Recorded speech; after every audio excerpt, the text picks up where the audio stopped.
When Drey Mingo transferred to Purdue in 2009, she was required to sit out the season due to NCAA rules. The next season, she was ready. Mingo helped lead the Boilermakers to a preseason WNIT win and was named to the all-tournament team after averaging 17 points and 7 rebounds. Days after that win, Mingo would find herself in a different kind of battle.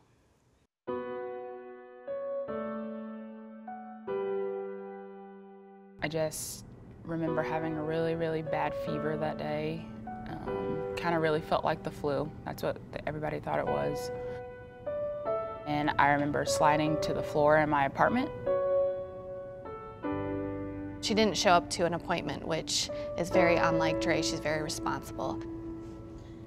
Kept calling, could not get through to her. Her roommates couldn't get through to her. When she didn't show up for practice and nobody had heard from her, at that point I had called our team physician and she came, and then we decided to call 911.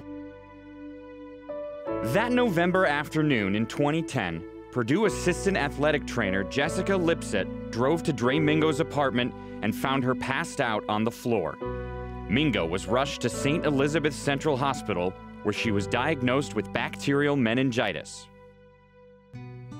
Bacterial meningitis is when the meninges in your brain, so it's the small lining around your brain, gets infected and becomes inflamed, and it impairs your body's normal function and can be fatal. Going into the hospital, and it was surreal, total nightmare, just wondering if this young lady's gonna live or not, so it was that 50-50 chance. I've never had an athlete that I thought was going to not make it. And we've just spent a lot of time together. So, I don't know, she's just a special kid. 6 days later, Mingo's condition stabilized, but not without a cost. I did lose a good portion of my hearing. I'm legally deaf in my left ear now. Originally, I woke up with no hearing at all, and they didn't know if I would ever get any back. The audiologist here at Purdue actually told me that she didn't think I would ever get any back. Mingo eventually regained 90% of her hearing in her right ear. Just 10 days after being near death, Mingo returned to Mackey Arena.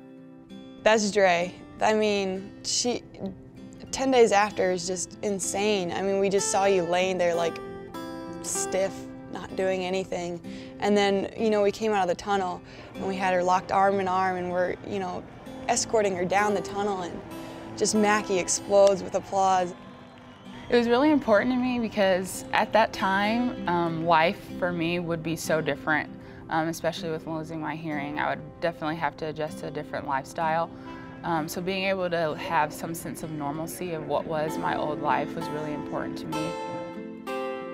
We didn't know how to, assess her situation. We just knew that she was fine. I called it her lunchbox, that she still had an intravenous pump kind of on her. And, she just needed to be with her team.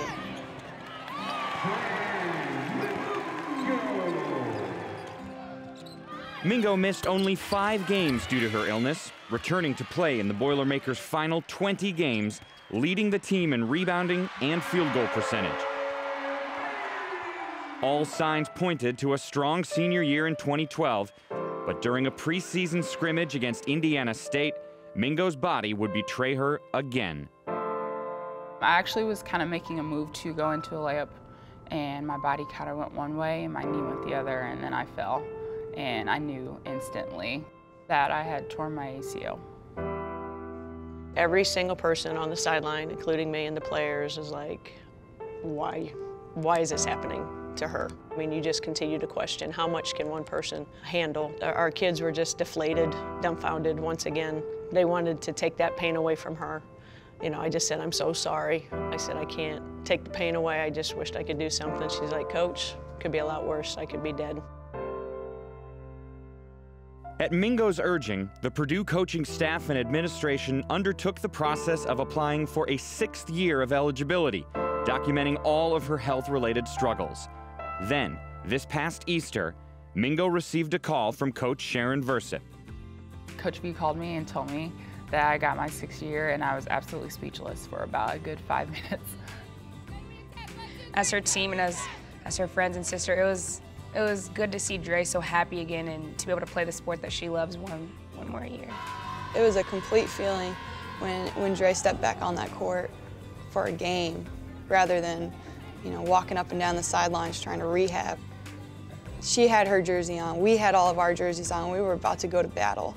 You know, it was just a surreal feeling. Mingo has returned to the starting lineup and is determined to make the most of her final season wearing the gold and black. Just taking everything in stride, really appreciating every single moment that I have left.